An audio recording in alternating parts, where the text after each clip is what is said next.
各位朋友啊，俗話說人貴有自知之明啊，你必須得搞清楚自己能吃幾碗乾飯，是吧？可是呢，有的人呢就是心里没數啊。你比如说烏克蘭當時以為是西方的寵兒，歐洲的一員啊，這個俄羅斯怎麼也不敢打他，結果呢在東部邊境上老是挑事兒，結果普京呢把烏克蘭現在已經這個打的殘垣斷壁，整個國家的年輕男人都快死光了。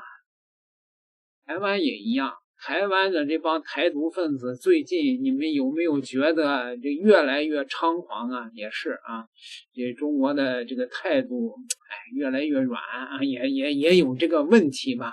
台灣的台獨都以為現在是全世界的寵兒，半導體的聖地，中國大陸絕不敢啊這個武統台灣。你看看我們背後有美國爸爸啊，那個歐洲大哥們呢，對吧？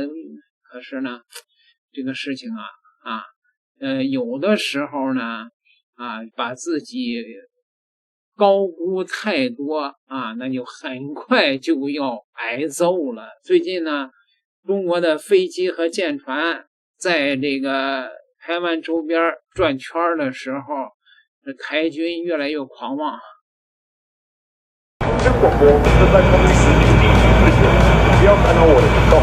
虎洞31、虎洞3兩是台灣軍機，我是中國人民解放軍空軍，立即離開，否則我將起攔截。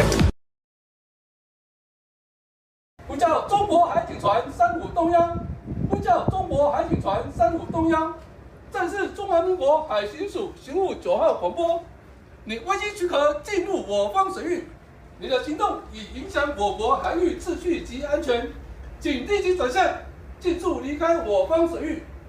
台海和平攸關全球經濟的穩定及科技產業的命脈，一旦發生衝突，將會受到世界的制裁。海上穩定才能確保你們的國家發展，請為台海和平審慎行動。這是台獨分子多麼可笑啊！一旦發生衝突，你們將受到世界的制裁，太可笑了。就是中國呢，為了維護這個國家海洋的權益台灣賴清德當局不敢對日本和菲律賓說半個不字兒。日本、菲律賓現在正在挑釁海上劃界，所以中國的海警呢，正在就是台灣東部來維護海洋的權益。結果呢，這台灣的台獨的這些分子們，你看口出狂言。目前呢，兩岸的艦船正在對峙中。那能否打響統一台灣的第一槍呢？艦艇正在對峙中，大陸與台灣艦艇正在以2對4。目前大陸2艘艦艇，一艘是海警船3501號，一艘科考船海思路6號。台灣海巡部門目前至少派出4艘艦艇，分別是彰化艦、高雄艦外加東沙分隊、CP-1025 艇及 CP-1082 艇。從數量來說，大陸對台灣是2比4。雙方通過無線電進行激烈的言語交鋒。3501艦嚴正對台灣艦艇喊話，指出不要干擾正常執法，台灣前途在於國家統一。目前對峙仍在進行中，雖然目前台方是2艦加2小艇，大愛3501艦在綜合性能上完全對台艦形成碾壓。大陸海警3501艦滿載排水量3600噸，高雄艦滿載排水量3700多噸，彰化艦滿載排水量2600噸，3501艦採用柴聯合動力，航速達30節。高雄艦和彰化艦分別採用4柴油機和雙柴油機驅動，極速均為24節。3501艦續航1萬海里，自持力60天，高雄艦續航也約達1萬航里，自持力35天，彰化艦續航6000海里，自持力25天。從機動差距上來看，3501艦航速優勢明顯，追逐脫離，穿插站位機動性碾壓2款台方巡防艦。在關鍵的火力配置上，3501艦配備76毫米隱身艦炮1座，系海軍護衛艦同款，有效射程17千米，能實現遠距驅離壓制。同時配備2門30毫米全自动機關炮、4門大流量高压消防水炮。高雄舰配備单管40毫米人工装填速射炮1门，20毫米机炮1门，多挺 T75 车載機槍，另有高压水炮射程120米，5中遠距離压制火力能力。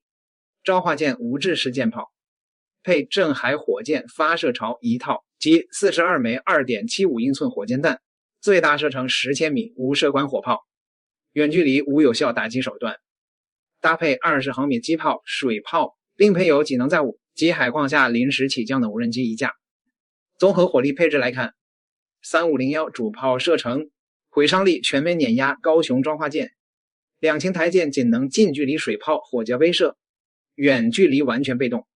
台海巡部門下午發聲明叫囂兩岸互不隸屬，妄稱只有海巡署有權在東沙水域執法，這純屬顛倒黑白。大陸海警在中國管轄海域依法履職，以常態化巡航守護主權底線，任何分裂說辭都撼動不了。台灣是中國領土的既定事實，對東沙海域的目前對峙狀況保持密切關注。有位專家說得振聾發聵，強大不強大，統一台灣再說話，手腕鐵不鐵，統一台灣是症結，實現祖國完全統一已是當前壓倒一切的迫切任務。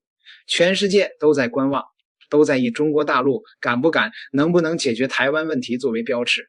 我們敢統一，能統一，必統一，世界就會肅然起敬。若久拖不決，退讓妥協，只會被輕視、被試探、被挑釁。各類宵小之輩更會得寸進尺。台灣問題，我們輸不起，等不起，耗不起。主權在劍鋒之上，真理在射程之內。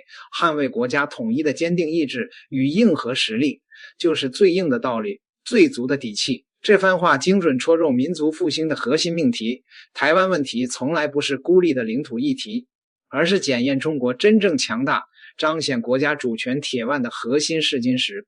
中華民族的強大從來不是 GDP 總量的簡單堆砌。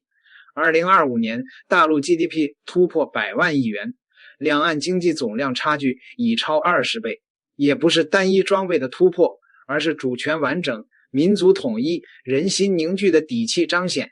國家的鐵腕不是對內管控，而是對外捍衛核心利益，粉碎分裂圖謀的寸步不讓。統一台灣正是這一切的症結與關鍵。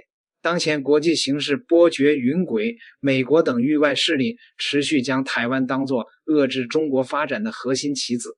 2025年底，美方悍然批准史上最大規模對台軍售111億美元，不斷推動涉台法案，強化軍事勾連。島內台獨分裂勢力挾洋自重，甘為附庸，妄圖割裂兩岸血脈聯繫，不斷觸碰反分裂國家法紅線。解放軍常態化組織聯合利劍、海峽雷霆、正義使命系列演訓，艦機多項抵近，封控關鍵要地，以實戰化警巡與聯合火力打擊，對台獨與外部干涉形成雷霆震懾。全世界緊盯台灣問題，本質是在觀望中國捍衛國家主權的決心與能力。這場博弈沒有中間地帶，贏則國威立，民族興；輸則尊嚴喪，亂象生。一旦在台灣問題上妥協退讓，不僅領土完整遭受重創，南海、東海等方向必將連鎖承壓，外部霸凌勢力會變本加厲打壓，中華民族復興之路必將遭遇重大阻礙。惠台、榮台與軍事高壓雙管齊下，統一進程早已進入倒計時。一邊是敞開大門、深化融合的最大誠意，一邊是圍島鎖台、步步緊逼的戰略合圍。這不是矛盾，而是一套精準有力的組合拳。軍事高壓是定音鼓，是壓艙石。正義使命2025演習以5大演訓區將台島圍如鐵桶，艦機抵近，立體封控，精打要害。這不是表演，而是實力名牌。強烈的炮火永遠都是真理。這裡的炮火是捍衛國家主權的堅定意志，是維護領土統一的硬核實力。中國始終以最大誠意、盡最大努力爭取和平統一前景，這是對兩岸同胞福祉的深切考量，也是對地區和平穩定的責任擔當。2025年，兩岸貿易額保持高位，兩岸同胞血脈相連，利益交融，和平統一最符合兩岸共同利益，但誠意不是軟弱，耐心不是妥協，我們絕不承諾放棄使用武力。這把利劍始終對準台獨分裂勢力和外部干涉勢力，這是守護國家核心利益的最後底線，也是讓世界敬畏中國的底氣所在。毛主席86年前告誡我們，以鬥爭求團結，則團結存；以退讓求團結，則團結亡。這一論斷為應對重大風險挑戰、處理複雜關係提供了根本遵循。解決台灣問題必須開展有理、有利、有節的鬥爭。近年來，美國對華發動關稅戰、科技戰、貿易戰，泛化國家安全，圍堵高端產業，推動產業鏈脫鈎。實踐反復證明，退讓和妥協換不來尊重，更換不來平等。只有堅定鬥爭意志，講究鬥爭策略，才能守住底線，贏得主動。鬥爭的精髓是偉大提出的“人不犯我，我不犯人；人若犯我，我必犯人”。我們堅持不主動挑起衝突，占據道義制高點，但對任何分裂行徑與武裝挑釁，必須堅決、徹底、乾淨、全部粉碎。不主動出擊，是為和平盡責；堅決反擊，是為主權立威。統一台灣是全體中華兒女的共同心願，是刻在民族基因裡的歷史使命，更是中華民族偉大復興的必然要求。從歷史法理看，台灣自古就是中國領土不可分割的一部分。1971年，聯合國大會第2758號決議明確確認一個中國原則，這是國際社會普遍共識，是不容篡改的鐵律。從民族未來看，兩岸統一是不可阻擋的歷史大勢，是任何人、任何勢力都無法逆轉的時代潮流。沒有任何勢力能阻擋中國統一的步伐，沒有任何圖謀能割裂兩岸同胞的血脈。統一不是選擇題，而是必答題、必成題。實現國家完全統一，中國才能真正卸下歷史枷鎖，以完整主權、完整版圖、完整姿態屹立於世界民族之林，讓所有輕視、挑釁中國的勢力認清現實，收斂行徑。這不僅是領土的統一，更是民族的尊嚴、國家的底氣、復興的根基。解決台灣問題，實現祖國完全統一，中國才算真正強大。在台灣問題上，寸步不讓，果斷出手，才是真正的鐵腕。現在越來越多的中國網友呢，都在懷念開國偉人毛澤東啊。主席有一句詩是“一將勝勇追窮寇，不可沽名學霸王。天若有情天亦老，人間正道是滄桑啊。”台灣問題該解決了，點個訂閱，咱們下集再聊。